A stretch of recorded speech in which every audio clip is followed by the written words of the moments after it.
Bonjour, le titre de ma communication est L'ordre en mouvement, liberté de domicile et logique d'expulsion à Rome. Le sujet de la liberté de circulation dans le monde romain présente un cadre juridique fortement diversifié. Cela vaut bien à l'intérieur des frontières de l'État romain qui ont évolué au fil du temps que dans les territoires contrôlés par Rome au moyen d'alliances étroites avec des populations indigènes théoriquement souveraines, mais de fait privées d'une grande partie de leur autonomie. Dans cette étude, j'aborderai la question à partir de quelques exemples concernant des individus ou des groupes dotés d'un statut civique considérés par les Romains comme inférieurs aux leurs, les Latins et d'autres personnes dépourvues de la citoyenneté romaine. Les étrangers qui entraient individuellement sur le territoire romain, le plus souvent pour des raisons commerciales, ne rencontraient en principe aucune restriction significative à leur circulation ni à leur établissement. Ce fait mérite d'être particulièrement souligné pour ce qui concerne le IIIe siècle avant notre ère. En 241, fut institué un nouveau magistrat, dénommé prêteur pérégrin, expressément chargé de s'occuper des litiges judiciaires entre deux étrangers, ou entre un Romain et un étranger. Ce régime était conforme au principe romain de liberté de domicile, attesté notamment par le juriste Marcel du XIIe siècle après de notre ère. Vous voyez le texte ici. Cela étant dit, on ne saurait ignorer que des expulsions massives d'étrangers non domiciliés à Rome restaient théoriquement possibles et se produisirent effectivement à certaines occasions.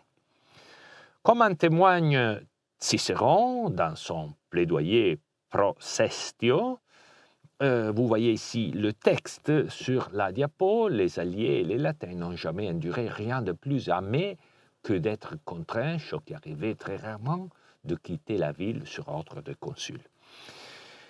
Des expulsions d'étrangers de Rome eurent lieu entre le IIIe et le IIe siècle avant notre ère, en ce qui concerne les communautés latines. En 187 avant notre ère, les légats coloniales, les légats des colonies latines se plaignirent à plusieurs reprises de leur obligation de fournir à Rome les contingents militaires exigés. Il apparut alors, dans les lustres le plus récent, des milliers de Latins, principalement des coloniari, s'étaient fait recenser à Rome en déclarant aux censeurs qu'ils étaient citoyens romains.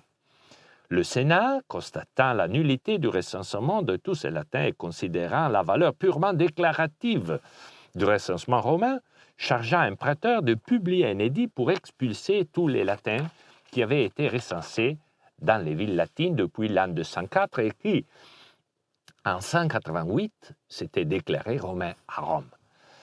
Comme on peut le constater, Rome avait tendance à être relativement ouverte en matière d'immigration. Elle acceptait sans trop de difficultés les immigrants comme résidents, mais s'opposait vigoureusement à toute tentative d'usurpation de la citoyenneté romaine.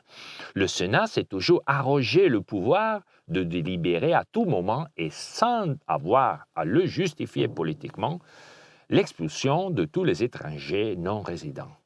En 126 avant notre ère, le tribun Pennus fit approuver un plébiscite connu sous le nom de Lex Iunia, par lequel il ordonna l'expulsion de Rome de tous les étrangers non résidents, établissant probablement une interdiction de nouvelle entrée pour le moment.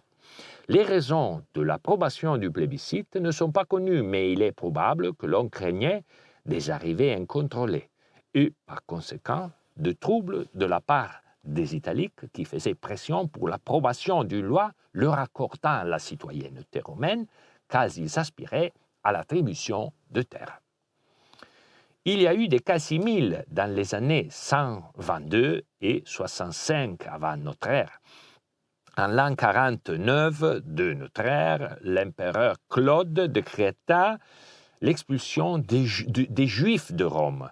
La mesure fut prise parce que le Juif, à l'instigation d'un certain Christus, causait des troubles. La mesure de Claude visait donc à protéger l'ordre public.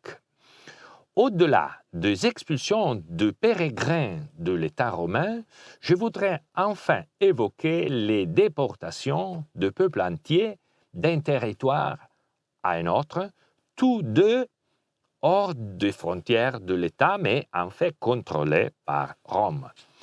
Je me limiterai à quelques exemples. Le premier est celui des Picéniens. Cette population occupait au début de l'époque républicaine la région de l'Italie entre l'Adriatique et les Apennins. Le centre principal est Ancône, vous voyez sur cette carte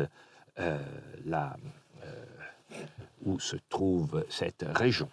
Après être tombé sous le contrôle des Romains au début du IIIe siècle avant notre ère, les Picéniens se révoltèrent en 269, mais l'année suivante, le soulèvement fut écrasé par l'armée des consuls. L'historien Strabon indique que les Romains transférèrent un groupe de Picéniens vers la mer Tyrrhénienne, de l'autre côté de l'Italie. Il s'agissait probablement d'un groupe encore séditieux.